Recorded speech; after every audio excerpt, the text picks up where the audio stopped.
Nós estamos dentro da universidade, Departamento de Educação, com alguns grupos de pesquisadores nas escolas públicas e pesquisando a comunidade na volta. Alguns mestrandos e alguns doutorandos estão analisando este item aqui para saber qual é o interesse social das pessoas que estão dentro desse grupo. Hoje nós temos 3 alunos pesquisadores que estão em algumas regiões administrativas tentando encontrar alguém que fez a inscrição, alguém que está preparando-se para isso daí e não está nesse conjunto, de que vai concluir neste ano ou que já concluiu. Muito bem. Eu não tenho uma resposta clara para te dar com relação a esses 6%. O que eu posso apenas te mostrar é o seguinte: já existem algumas ideias que não são de preocupação, mas são de identificação, para a gente ter uma análise um pouco melhor do que são esses 6%, tá? Bom, então vamos lá. O primeiro modelo da prova, que vai de 98 a 2008, constava de 63 questões e era aplicada em um único dia, tá? Já disse a vocês, elas não serviam. A prova naquela época ela não servia para ingresso em qualquer universidade. A grande modificação vai ser exatamente a adoção dela para os exames de vestibulares no nível de Brasil, né? Muito bem. Em 2009, aqui que eu queria te mostrar, olha só, nós passamos a ter 180 questões. 45, nós vamos utilizar 90 no dia e 90 no outro. E aqui eu vou dissecar como é que elas são distribuídas, onde é que entra as ciências humanas, códigos de linguagens, inglês, espanhol, matemática, redação. Então eu vou dissecar em algumas lâminas. Mas aqui, ó, como eu tinha dito para você, foi adotada a teoria de resposta ao item na formulação da prova. O modelo matemático que foi estudado de 62 para diante, que me dá essa condição, que me dá esse modelo de avaliação, que vai me dar como avaliador a condição de estudo de sua competência e de sua habilidade, né? Bom, aqui, ó, ele passou a ser utilizado nas universidades públicas através de inscrição no SISU, Sistema de Seleção Unificada. Volto a afirmar. Agora, dia 10 de junho, agora, começamos a inscrição no SISU. Dia 14, encerra-se. E nós temos que ter o Enem de 2012. Então, tem que ter a inscrição do Enem e temos que ter a senha resgatável, tá? Se você perdeu essa senha, você pode tranquilamente entrar no site do Enem e lá você consegue resgatar a sua senha do Enem para fazer a sua inscrição. Então, se tem alguém aí que se pretende a universitário, ficar atento a isso, porque não vai bastar apenas a sua inscrição no Enem. Você tem que estar inscrito aqui, tudo bem? No sistema de seleção. Muito bem, e é a partir daí que você vai disputar uma vaga nas universidades brasileiras que adotam o Enem como uma ferramenta para ingresso.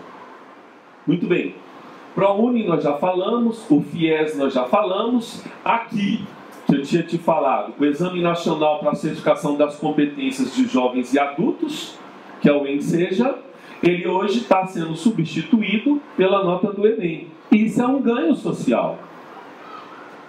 O jovem ou o adulto fora da faixa etária que não está tendo a condição normal, que eu diria em que aspecto? Não tem a condição de estar no seu ensino regular por uma dificuldade financeira. Nós temos um país que está na condição de em desenvolvimento, como diz o mundo ocidental, fundamentado na ideia dos Estados Unidos. Emergente, como dizem os intelectuais franceses. Ora, mas dentro de uma condição de em desenvolvimento ou de emergente, não importa. O que nós temos que verificar é o seguinte: há características de país subdesenvolvido e pobre dentro do Brasil. E uma uma das características que eu tenho na educação é ter um conjunto considerável de alunos que estão fora da sua faixa etária naquela série. Uma pessoa com 30 anos cursando o terceiro ano, por exemplo. Está no terceiro ano, em fase de conclusão do seu ensino médio, mas fora da faixa etária. Isso é uma característica remanescente da condição de subdesenvolvido, da condição de pobreza. Porque o país já teve e está em emergência. Muito bem. A emergência é uma questão que nós não vamos tocar nesses aspectos aqui agora, porque ficaria mais uma aula de geografia, uma aula de sociologia, não é o foco. Mas fato é que nós temos essa situação social no país, tá certo? Muito bem. Mais um pouquinho aqui pra gente, tá? Ah, sim.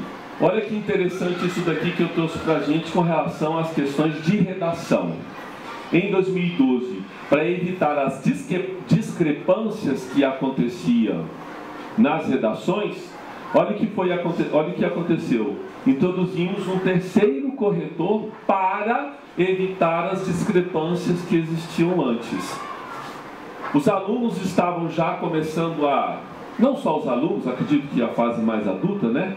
Estava já começando o burburinho de entrar com recursos, pedir revisão de provas de redação. E o Estado, nesse aspecto, foi humilde, foi tranquilo. Para o número de alunos inscritos no Enem, um pedido de revisão nas notas de redação, o Estado não teria conta, ele não daria conta de atender essa demanda. Pelo menos na velocidade em que as universidades exigiriam para o seu ingresso na universidade, né? Mas procurou-se uma alternativa, que era para evitar as discrepâncias na correção. Muito bem. O que aconteceu com fraudes, com erros, com vazamentos de informação, num dado momento colocou esse modelo de avaliação num relativo descrédito.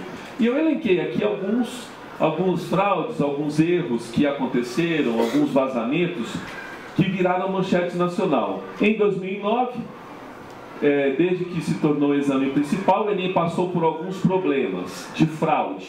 O primeiro problema foi o de 2009, né? Fez com que fosse remarcada as provas para mais adiante. Foi interessante, isso aqui foi importante na minha vida, porque foi o ano em que meu filho fez vestibular.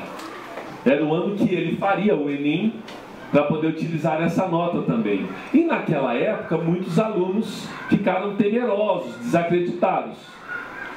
Como santo de casa não obra milagre, o meu filho foi um dos alunos que não fez o Enem na segunda oportunidade. Ele ficou desacreditado. Então, esses erros e esses vazamentos, eles trouxeram uma relativa discussão sobre a prova, sobre a seguridade dela, sobre qual é a qualidade técnica do que está sendo feito, mas eu trouxe apenas para fazer uma ilustração. 2010, vazaram informações sigilosas de pessoais inscritos no Enem na internet. Muito bem, mas